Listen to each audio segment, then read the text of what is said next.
Alright guys, 505RC here with you guys. Here's a little tutorial of, I guess I'll do a video of disassembling and getting this transmission out of here. I was going to call Horizon, but I don't want to get another set of plastic gears.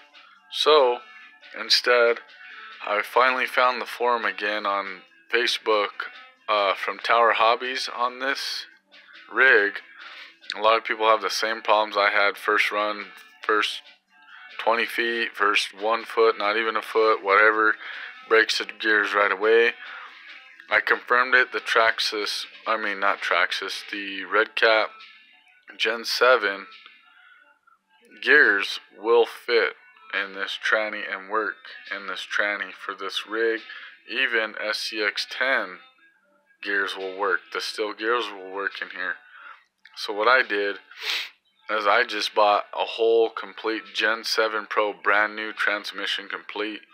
Yeah, it may have plastic gears still in it, but my friend's Red Cat that I've seen him drive and get up into good spots and twists and binds doesn't break the tranny. So I bought that tranny. We're going to use that tranny once it comes in Friday. So I'll have a video of this thing back on the trail Friday, hopefully actually crawling, and once again we'll attempt to see what it can do. So we'll start taking this transmission out. So all I'm going to do is unscrew it from here.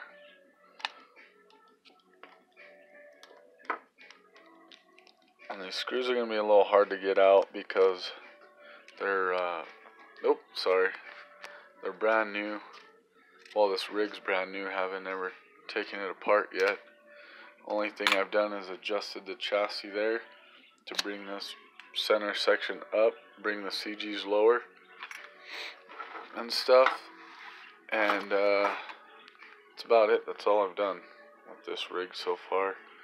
So sorry guys, I'm trying to get this different Phillips bit in this screwdriver here so we can take this guy apart real quick. And then there's a front screw right here. Take that guy out too. And then there's adjustments for how you want to set your battery tray. I guess more forward if you want.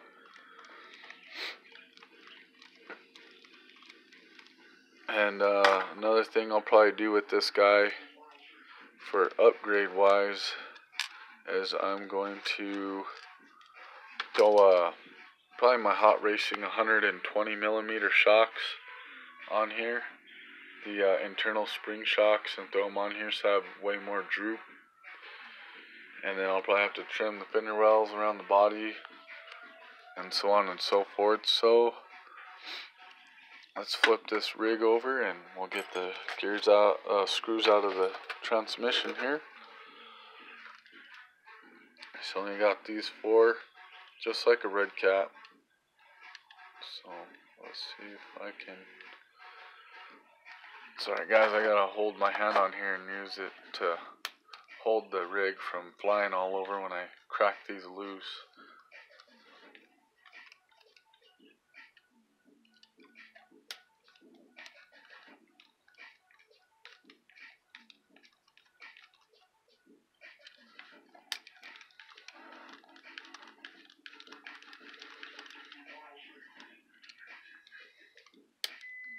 There we go.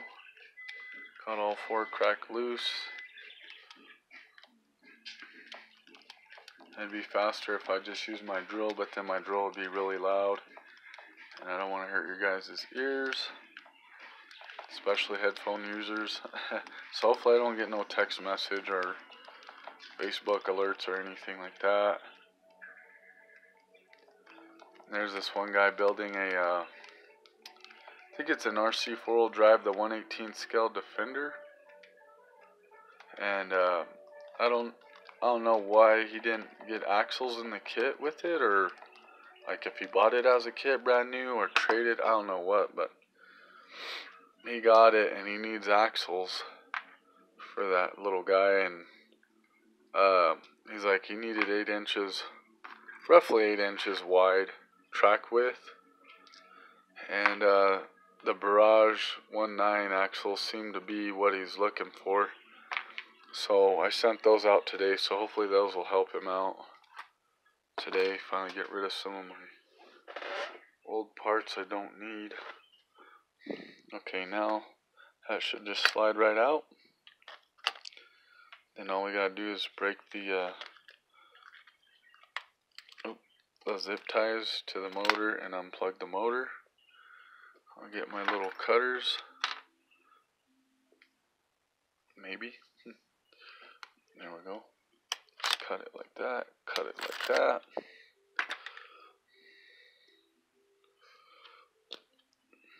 Unplug that. Unplug that. Alright, now we got the tranny out, as you can see.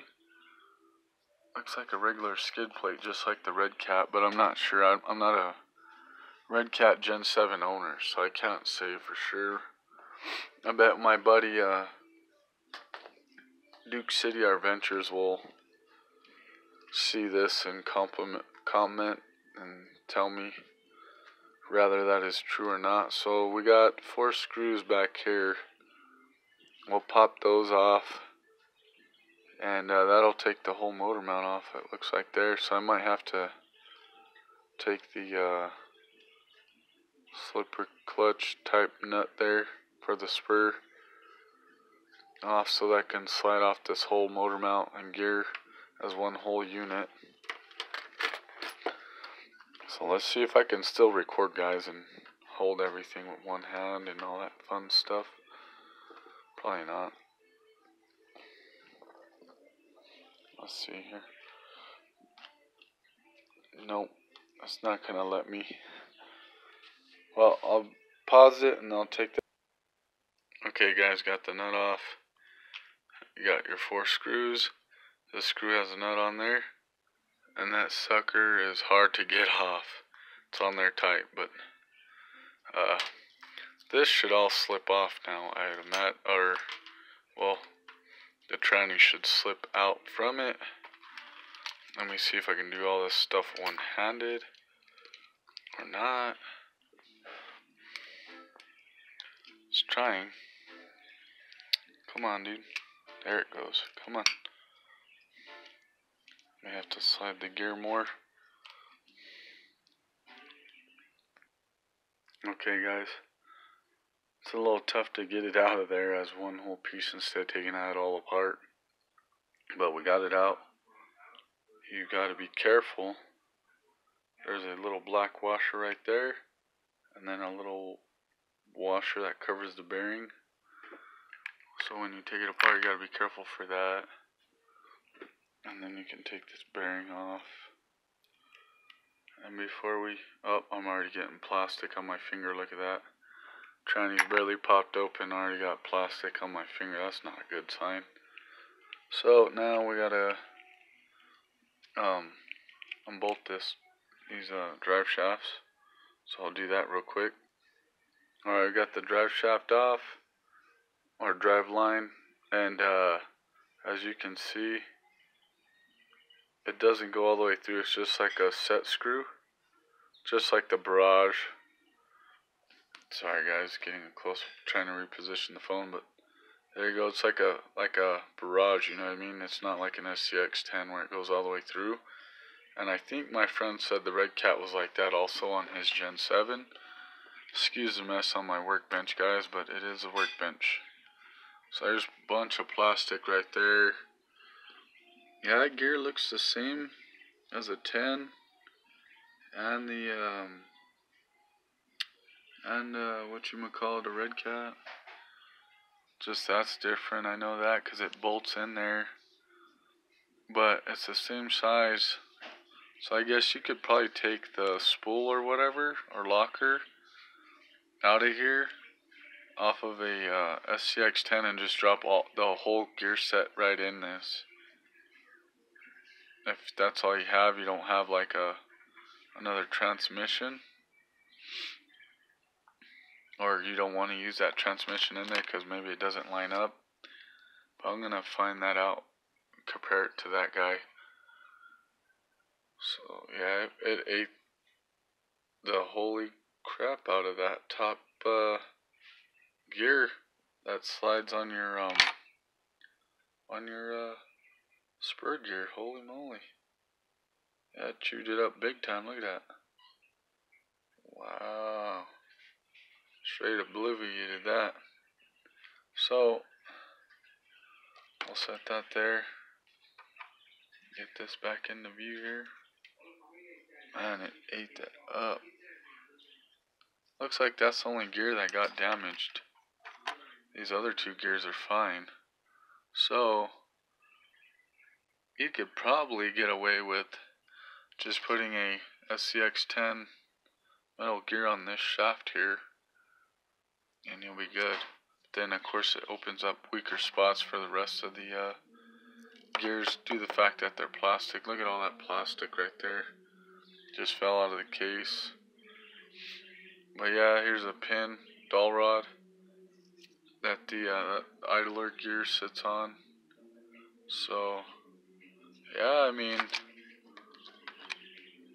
it definitely looks like the SCX-10 gears should fit, line up right in there, like everybody's saying on that forum, and Red Cats too. So let me knock some of that plastic. Geez, there's a bunch of plastic. But as you guys can see, none of these other gears got messed up. It's just that input from your spur to it got jacked up. So I think you could get away with just putting a metal gear there if you know you're on a budget, or you're on the trail for that matter and want to just keep it going, and you happen to have a set of spare gears with you or on you. Alright guys, let me roll this thing out here and try and do this all one-handed maybe, and we'll see if this will line up or not, because the tranny sits in there like that, so we'll just flip it like this, and oh no, doesn't look like that'll work. It's barely off on these two holes right here versus these two. These two line up fine on here, but they don't line up right there. See that? Let's see. Yeah, see. It sticks past it. So, I mean, honestly, if you really wanted to, you can take an axial tranny and make two more holes for one side, the smaller side of the tranny. Let's say this is the axial and it's smaller on this side or whatever side. You could drill two more holes in that plate, or even set the tranny on the other side, right? And make four brand new holes for it. Because right here you got your main holes here, so you can go off this here to mount it, and then make your smaller holes here, and there you go. You got your tranny mounted up perfectly with an axial transmission. So there's a detailed episode of what the Force RC transmission looks like inside and what it destroyed. Even this gear is perfect, man. It has one little nick. Oh, sorry. It has one little nick right there. But other than that, that gear is perfect, man. I just obliterated that gear totally. So I'm gonna see if I have more gears. And I don't know. I have the Gen 7 transmission coming in, like I said, Friday, so I'm not worried about it. And we'll get that slapped on there. It's even slotted just like the axial spur gears too. Huh. That's cool. Nice. Alright guys, well, I'll let you guys go, and when I get my tranny in, I'll do an episode of installing the new transmission, Gen 7 Red Cat tranny in the Force RC, and we'll see how it goes. thank you guys for watching, and you guys have a good day, good night, whatever time you're watching this. I hope you had a great day, and we'll see you in the next episode of 505 RC.